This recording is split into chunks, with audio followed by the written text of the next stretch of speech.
ये जॉम्बी पहली ही नजर में एक लड़की से प्यार कर बैठा। वो अकड़ते हुए उसके पास बढ़ा। उसने एक फेंकने वाला चाकू निकाला और उस पर वार किया, लेकिन उससे उसे कुछ भी नहीं हुआ। लड़की जब पूरी तरह टूट चुकी थी तभी जॉम्बी ने उस पर हमला ही किया। उसने अपना ही खून उसके चेहरे पर मल दिया। इससे उसकी खुशबू ढक गई और बाकी जॉम्बी उसे सूंघ नहीं पाए। फिर वो उसे अपने ठिकाने पर ले गया। यूली डर के मारे रोने लगी और खुद को समेट कर बैठ गई। जॉम्बी को समझ नहीं आया कि उसे कैसे दिलासा दे, तो वो थोड़ी देर के लिए बाहर चला गया। पहले उसने अपने बाल ठीक किए ताकि कम डरावना लगे। फिर वो एक कंबल लाया, उसे ओढ़ाया और धीरे धीरे एक लव सॉन्ग गुनगुनाने लगा। यूली को समझ आ गया कि ये जॉम्बी बाकी जॉम्बियों जैसा नहीं है। उसने उससे खाने में मदद करने को कहा। ये सुनकर कि वो उस पर भरोसा कर रही है, जॉम्बी खुश हो गया और तुरंत निकल पड़ा। उसे जाते देख यूली को लगा कि भागने का यही मौका है, लेकिन वो ज्यादा दूर नहीं जा पाई। जॉम्बियों का एक झुंड उसे जिंदा इंसान समझकर घेरने लगा। यूली एक हवाई जहाज के नीचे छिप गई। तभी नाजुक पल में वो जॉम्बी उसके पीछे आ गए। वो गुस्सा नहीं हुआ बल्कि उसे शांत किया और फिर से अपनी खुशबू से उसे ढक दिया। फिर उसने यूली को जॉम्बी की तरह चलना सिखाया। इसी तरह वो दोनों कॉकपिट तक वापस पहुंचे। जॉम्बी अपने साथ जो खाना लाया था वो सब उसके सामने निकाल दिया। उसने बियर की एक बोतल भी दिखाई जैसे कोई खजाना हो। इससे यूली का कम हुआ और उसने उसका नाम पूछा। इसके बाद दोनों दोस्त बन गए। एयरपोर्ट पर गाड़ियों की रेस लगाना, म्यूजिक सुनना और साथ गेम खेलना उनकी रोज की आदत बन गई। वक्त के साथ यूली लगभग भूल ही गई कि वो एक जॉम्बी है और आर भी अब उसके बिना रह नहीं पाता था। वो सोते वक्त भी उसे देखता रहता था। लेकिन एक दिन यूली अचानक गायब हो गई। आर ने उसे ढूंढा तो जॉम्बियों का एक झुंड उसे घेर चुका था। वो फिर उसे बचाने दौड़ा। तभी एक और बड़ा खतरा सामने आया। कंकाल जैसे जॉम्बी उन पर टूट पड़े। आर ने यूली का हाथ पकड़ा और दोनों भागने लगे। बाहर निकलते ही 3 कंकाल जॉम्बी रास्ता कर खड़े हो गए। उसी पल आर के दोस्त पहुंच गए और ज्यादा जॉम्बी इकट्ठा होने लगे। तभी किसी ने आर हाथ पकड़ लिया। इस एक हरकत ने पूरे झुंड को छू लिया और उन्होंने दोनों को जाने दिया। उनके जाने के बाद कुछ जॉम्बियों की यादें लौटने लगी, यहाँ तक कि उनके दिल भी धड़कने लगे। कंकाल जॉम्बियों ने इस बदलाव को देखा, उन्हें गद्दार समझा और उन 2 लोगों को ढूंढने निकल पड़े जिनकी वजह से ये हुआ था। आर और यूली पूरी ताकत से भागे, लेकिन रास्ता खत्म हो गया। जब कंकाल जॉम्बी बिल्कुल पास पहुंच चुके थे, आर ने यूली को कसकर पकड़ा और लांग लगा।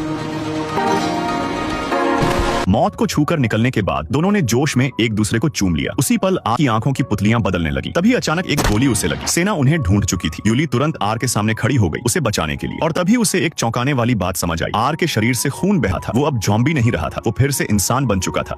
किसी ने इस लड़की को कुत्ते की तरह बाथरूम में बंद कर दिया था, लेकिन वो भागना नहीं चाहती थी। वो जमीन पर बैठ गई, अपनी उंगलियां जितना हो सके उतना आगे बढ़ाने लगी ताकि कुत्ते के खाने वाला बाउल पकड़ सके। लेकिन चेन ने उसे रोक रखा था। चाहे जितनी कोशिश करती, वो हमेशा उसकी पहुंच से थोड़ा दूर ही रहता। चेन की वजह से सांस लेना भी मुश्किल हो रहा था। आखिरकार सारा ने अपने पैर से बाउल को अपनी तरफ खींचा। भूखे जानवर की तरह खाने लगी, लेकिन बस कुछ ही कौर बाद उसे चक्कर आने लगे। तब उसे समझ आया कि खाने में नशा मिला हुआ था। वो खुद को संभाल नहीं पाई और बेहोश हो गई। अगली सुबह किसी ने उस पर ठंडा पानी डालकर उसे होश में लाया। सोच रही थी क्या सच में ये बाथरूम है। फिर वो लोग उसे असली कुत्ते की तरह घुमाने ले गए। चेन तो हट चुकी थी, लेकिन गले में कॉलर अभी भी था। पीछे किसी को नहीं देखकर उसने भागने का प्लान बनाया, लेकिन जैसे ही उसने कुछ कदम बढ़ाए, कॉलर ने चेतावनी दी। वो उसकी गर्दन पर कस गया और उसमें से तेज अलार्म बजने लगा। सामने ही वायर की फेंस थी, लेकिन जैसे ही उसने उसे छुआ, उसे जोर का करंट लगा। वो तुरंत बेहोश हो गई। जब होश आया तो फिर से कैनल में थी, लेकिन इस बार वहाँ एक और